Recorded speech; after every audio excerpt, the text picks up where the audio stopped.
For all the observation mo sa proceedings before the court, attorney? Boring. Boring.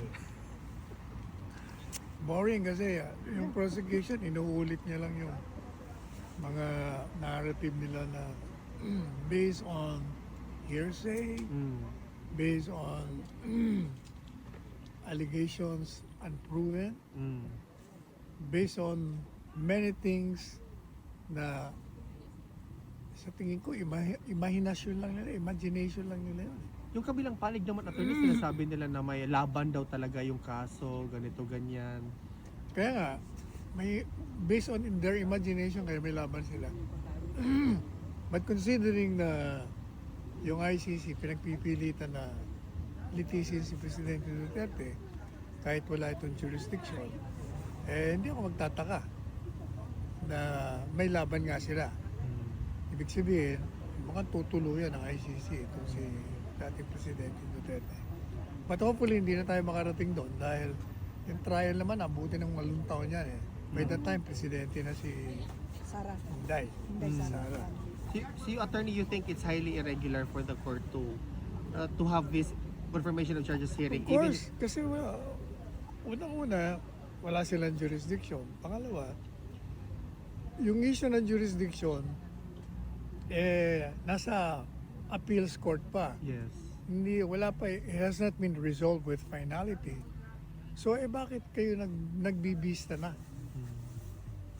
Di ba? Wala pa. Hindi nyo pa nga nare-resolve yung jurisdiction eh. Meron na kayong mga confirmation of charges. Maraming mga Pilipino, sir, nagsasabi talaga na this is just a politically motivated move using the court to advance their political agenda. What do you have to say to that? Matagal na yun eh. Ever since yun, hindi ba yan ang aking linya sa mga programa ko? I've been saying that all along. Kasi ang end goal dyan, to disqualify Inday Sara and to cripple the former president. Kasi influencer si Presidente Duterte sa kanyang anak.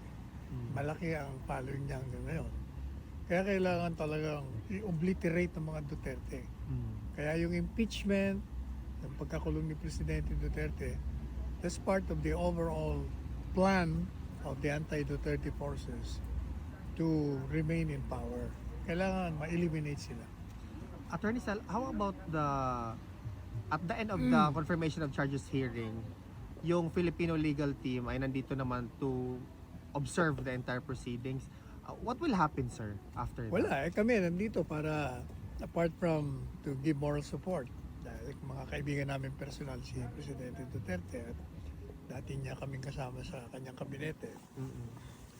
Kami nagpunta para dahil nilika na yung legal team ng pamilya ng Duterte para tulungan ang defense. Kasi mulat sa pulse, sinasabi ko na kailangan may abogado na Pilipino kasi yung kaso niya ay Pilipino eh. Pilipino yung akusado. Pilipino yung di umanong mga biktima. Nasa bansang Pilipinas. Ang pangyayari nangyari sa Pilipinas, ang mga batas na involved sa kasong ito, mga batas natin sa sa Pilipinas, kaya dapat may Pilipino. Siguro, kasi isang taon na, di ba? Baka ngayon lang nila na-realize na kailangan talaga may Filipino lawyer. Kaya kami naman, we welcome it, natutuwa kami na makakatulong na tayo. Yung talagang bilang mga abogado, hindi lang mga bilang mga kaibigan. Kaya ang ginagawa namin ngayon, kaming anim na miyembro ng Filipino legal team, is just observing the procedure, listening to the prosecution, listening to the defense, and taking notes.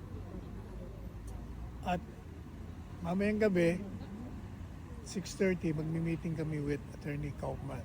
Siguro sa ngayon, social event lang muna kami.